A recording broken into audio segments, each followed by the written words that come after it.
Hello, Abraham. I felt that was really powerful.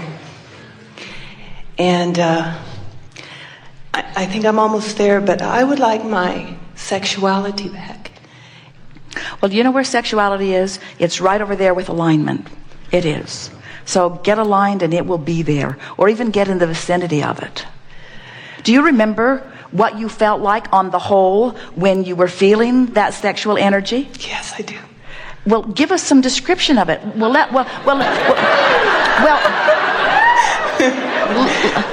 On second thought, we'll give you some multiple choices.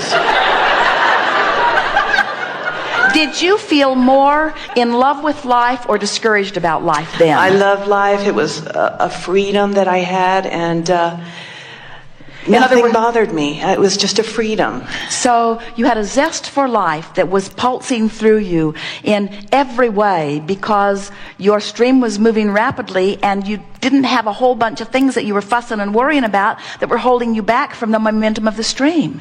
So when you identify that and you're hearing it clearly, now just ask yourself, what are the main components of my life today that I'm using as my excuse to fuss and worry? What are you fussing and worrying about? Marriage and children. So, for example, what comes up most often? The amount of time, the responsibility. All right, so this emotion that you're describing, during which you're using the word responsibility, has an emotional component that we want you to try to identify. Does it feel like... It drags me down. It drags you down. It's logical to use those words. Does it feel like resentment? Very much so. And resentment's an interesting thing, isn't it? Because resentment, it's really close to bondage, because what it says is, I've made my bed and now I have to lie in it. In other words, resentment says, I made choices that I must keep that make me feel not good. That's the best description of resentment that we could give. I have to feel a way I don't want to feel because of the conditions. And that is the biggest lie that humans tell themselves, because you have the option of feeling differently without the conditions changing. But you didn't know that then. In other words, the reason you felt full of yourself and the reason you felt your sexuality flowing and the reason you felt so free is because then the conditions of your life that you were merely observing allowed you to feel that way. Now the conditions have changed and now you're looking at those conditions and you don't feel that way. And you think, I've got to change the conditions, but I'm not willing to do that. I don't want to get rid of my family. I don't want to get rid of all that is, but I would have to do that in order to go back to the free feeling. And we want you to know you don't have to change the conditions, you just have to little by little get pointed more downstream, because it's not the conditions changing that make you feel resentment, it's the vibration, it's the direction of your thoughts, you see. So give us an example of something that causes you to feel in a sharper way than usual that resentment. And we put the word there for you, but it is close to what we are feeling. And we don't want you to feel bad that you feel resentful. In fact, we're glad that your fingers are sensitive enough that you can feel that hot stove. We want you to recognize that you've got some chronic thoughts that aren't letting you go with the flow. And we also want to remind you that in all that feeling of being held back, you've been launching so many rockets of desires of wanting more freedom that you've got a very, very fast moving stream going, and you've got to let loose and go with it. And when you do, oh, the feeling of freedom and sexuality will return to you in a very powerful way. So give us an example of give us the nitty-gritty. Okay. Well, here's a recent one. I just bought a motorcycle because it just seems like freedom, and I have 2 young children, and I can't go off and leave and ride my bike because I have them at home. So the motorcycle represents freedom. It does. And the children represent bondage. Yes. Well, a lot of people feel that way. So now let's talk through it. So I can't go ride my bike because I have these kids. And in this way of saying it, it feels very upstream. Now, try to find something that softens that. In other words, we don't want you to fix it, and we don't want you to ride your bike while you're feeling that way either. We want you to find a way of not riding your bike right now and not feeling resentment. We want the condition not to change, but we want the resentment to go away. So how might you go about that? You see, because if you use the bicycle to inflame your resentment, then that's counterproductive, and that's sort of what you've been doing. Yes, because I scarred myself. So I knew That's that why we I don't- wasn't in alignment. That's why we with don't that. want you to ride your bike while you feel resentment. So try to make that feel more downstream without changing anything in terms of the condition. How could you soften your feeling of resentment? I think that's where I'm having my problems. All right, so here's what we would do. Okay, We please. would say things like, I don't really want to ride my bike every hour of the day, just on occasion. I don't want to be with my children every hour of the day, just on occasion. I like being with my children. I loved them coming into my life. And I like so much of the time that I'm with them.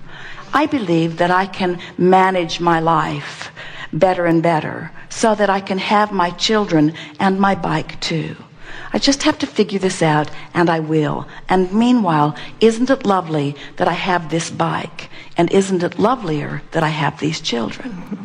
That feels good. Now your resentment just went away. It did. Now, nothing changed in terms of riding the bike, but the resentment went away. So now let's say that that bike's out there and you really want to ride it, and you are now feeling slightly better. And now, if you've done that a day or two or three or four, and you've managed to soften the resentment to the point that you wouldn't even call it resentment, you'd call it, hope I get to ride my bike soon, instead of feeling resentful that you can't. Now, somebody says to you, I'd love to watch your children while you ride your bike. Or, how long do you think you want to be gone? A week? No.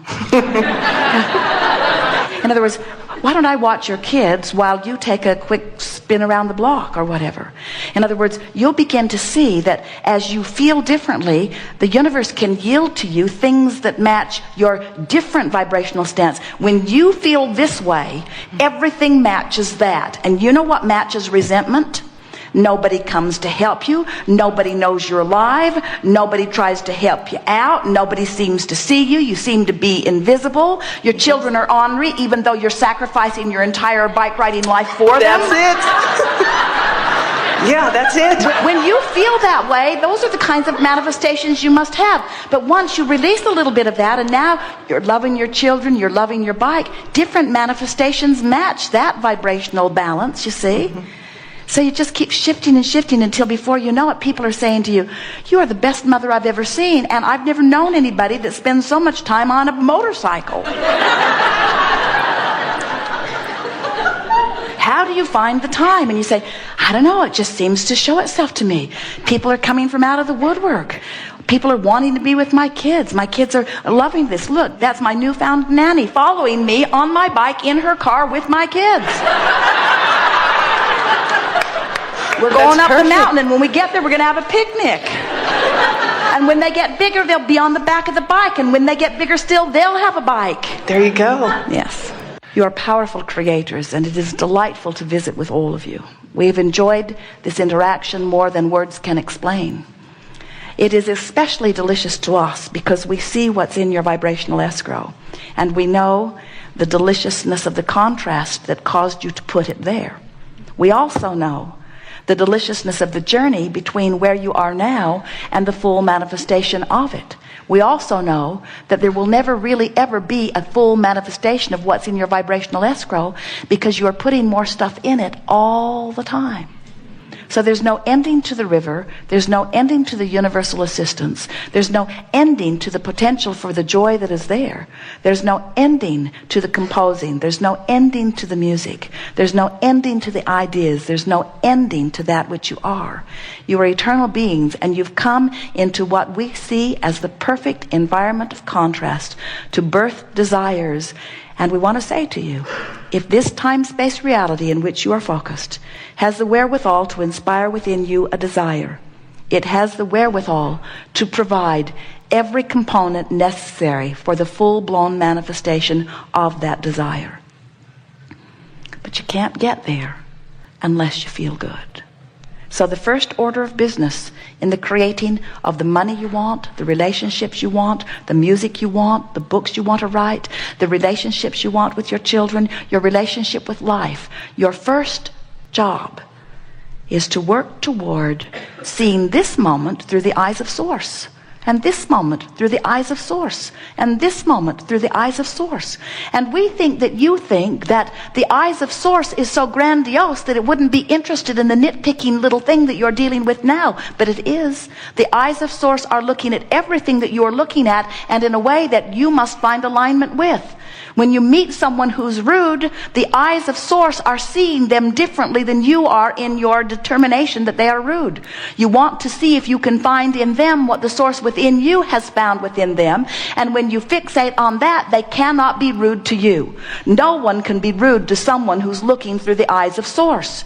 No one who is looking at life through the eyes of Source can experience the absence of something that they want. Because when you're looking at anything through the eyes of Source, you're a vibrational match to everything that you want, because the eyes of Source are fixated on the vibrational escrow that you have put there, you see. So the relationship that you are looking for is this one, this closing of the gap. Nothing is more important than that I feel good.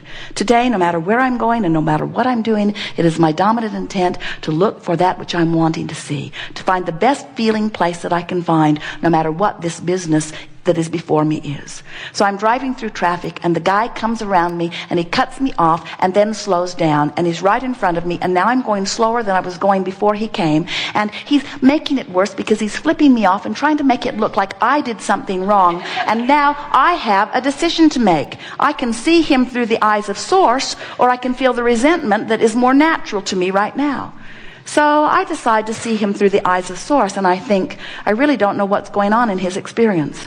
I have no idea what kind of things are happening to him. And since I cannot possibly analyze it with any sort of effectiveness, then it's best for me to just make up my own version of him. And my own version of him is, what he just did, even though it seemed to involve me, really was not about me. It's something to do with what's going on with him. And oh boy, do I wish him well, because I don't want anyone to go through life feeling like that. Now you're seeing him through the eyes of Source. Now you're seeing him in a different way than you saw him just a moment ago, because you decided to see him through the eyes of Source. You see something on television, they tell you that the economic market is about to collapse, especially the housing market, and it gives you a feeling of discomfort in your belly, and you're not sure how it will affect you. You're not looking at it through the eyes of Source. You're letting whatever is being said to you on the television affect the way you look at it. You're being encouraged to see it in a way that the Source within you is not seeing it, and because you're seeing it in the way the Source within you is not seeing it, you are not allowing yourself the benefit of what you want. All the time you've had this house, all the time you've had this relationship with money, you've been putting things in vibrational escrow, and the Source within you is over there tending to that and holding that vibrational stance. And now what you just saw on television has influenced you into a vibration that's not in vibrational alignment with what you want and with what is already in your vibrational escrow. So you got to find a way of thinking about that better. So you say, I don't really know what's going on, and I don't think they really know what's going on either. And they are the media that always gets their money by stirring us up, because they believe that we worry about things, and that's why we watch them. And so maybe it is why I've been watching them, because I've been worried, and because I'm looking for things that I'm worried about too. And so I'm not going to worry about this, because I don't really think they know, and because I believe that my Source is seeing it differently, and my Source certainly has broader view than whatever this guy is that's looking from his very predetermined view. And anyway, he has some axe to grind of his own that doesn't have anything to do with me. And so I'm going to find a way of feeling better about this, which is simply, I don't know enough about it to even think about it, and so I'm going to relax and just expect that things will turn out better for me, and they always do, and I'm doing all right. And so now you're beginning to see it through the eyes of Source. In other words, it's that everyday, moment by moment, thought by thought determination to feel a little better than the knee-jerk response that might be given to you, and before you know it, you will begin to see everything in your worldview through the eyes of Source. And as you do that, you're going to feel the exhilaration of life that you came forth to live. You won't feel lazy, and you won't feel uninvolved, and you won't feel detached from the deliberate creating that is going on in your life. You are the creator of your experience. We have enjoyed this interaction immensely. There is great love here for you. The last 8 years of my life have been the happiest 8 years. And they're getting, it's moving on, it's moving forward. And a lot of